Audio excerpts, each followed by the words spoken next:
Vous savez ce qui se passe le 11 du 11 à 11h11? Aïe! Oh, yo! Alors en fait, quelles sont les origines de notre cher carnaval, ou ce qu'on appelle le carnaval en général? Ça, c'est la question qu'il ne faut pas poser à un historien. Quelle est l'origine? Je sais qu'on a tendance à chercher des origines nobles et si possible, à les chercher chez les Celtes, chez les Romains, en liant le carnaval à d'autres fêtes. Alors c'est clair que le carnaval d'aujourd'hui, il a un lien relativement ténu avec ce qui se faisait chez les Celtes, chez les Romains ou durant tout le Moyen-Âge. Par contre, ce qui est certain, c'est que c'est une fête qu'on dit calendaire, qui arrive toujours au même moment du calendrier, qui arrive à la fin de l'hiver, puis qui célèbre la fin de l'hiver. C'est aussi une fête qu'on appelle d'inversion. Au Moyen-Âge, il y avait la fête des fous, par exemple. On inversait toutes les valeurs catholiques dans l'Église. Et puis toutes les traditions, elles ont été inventées.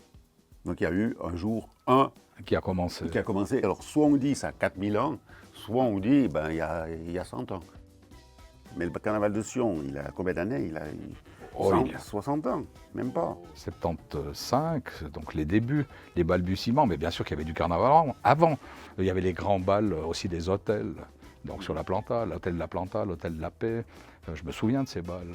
Donc le carnaval existe depuis très très longtemps. En 86, je suis devenu président. J'ai repris un carnaval des enfants qui existait déjà depuis 1975. Et en fait, le carnaval de Sion, donc depuis 1975, on a passé d'une petite fête de quartier, on pourrait dire, après vendredi soir, le samedi, le dimanche, puis pour finir, on a fait les 6 jours de carnaval, comme se font les grands carnavals de Suisse. C'était une fête essentiellement musicale, avec une apothéose au 12e anniversaire, où il y avait 84 Guggen Musik. Donc, c'était l'ancien président de l'époque qui faisait le commentaire du cortège, ça ne finissait plus. Chez nous, ça a toujours été le leitmotiv, c'était la musique. Non, d'ailleurs, on a vu la naissance des Guggen en Valais. Parce qu'il n'y avait pas de Guggen en Valais, elles sont venues peu à peu. C'est le Haut-Valais qui a montré l'exemple. Le renouveau, il est venu du Haut, parce que le Haut a changé cette musique, mais il restait quand même dans le style, je dirais, fanfare. Ce n'était pas les Balois, quoi. Les Balois, c'est un rythme de musique particulier. Subversion, est-ce que c'est vraiment la réalité? Si c'était de la vraie subversion, après le carnaval, le monde serait changé. Il serait transformé, on l'aurait perverti. Et en fait, moi j'ai l'impression que le carnaval, au contraire, il célèbre l'ordre. Pourquoi? Parce que vous dites c'est 6 jours. Il y a un début et il y a une fin. Et souvent dans le début, on donne les clés de la ville, d'accord?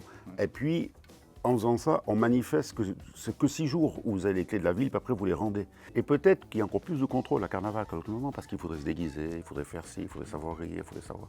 Donc ça demande des compétences. Et celui qui ne les a pas, il se fait éjecter par le système ou par l'organisateur.